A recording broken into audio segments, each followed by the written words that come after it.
In today's video, I'm going to teach you how to add the STARC Bands Indicator in TradingView Pro, quick and easy.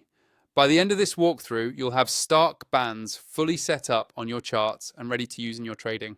First, make sure you're logged into your TradingView Pro account and that you have a chart open. Any market or time frame is fine. You just need a chart on your screen to get started.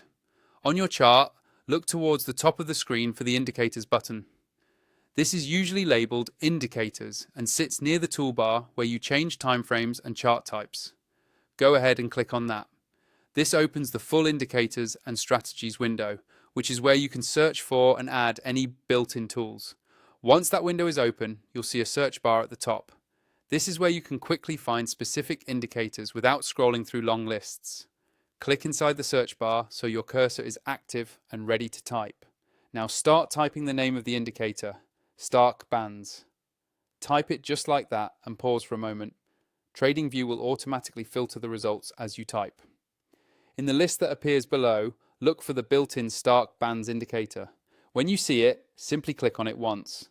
As soon as you do, STARC Bands will be added directly onto your chart with upper and lower bands surrounding your price action.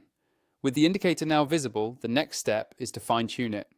On your chart, move your mouse over the STARC Bands label, usually found at the top left of the chart area. You'll see a small settings icon appear next to the indicator name. Click that settings icon to open the STARC Bands settings panel. Inside the settings, you can adjust things like the length, the multiplier, and the appearance of the bands. If you are new to this indicator, you may want to start with the default values and focus on making the lines visually clear against your background. Adjust the colors or line thickness so the bands are easy to see but not overwhelming. When you are happy with the settings, click OK or close the panel, and your customized STARC bands will remain on the chart. Finally, if you do not have TradingView Pro yet and want to follow along with all the features I'm using, check out the link in the description below this video to sign up and get started with the same setup I'm using today.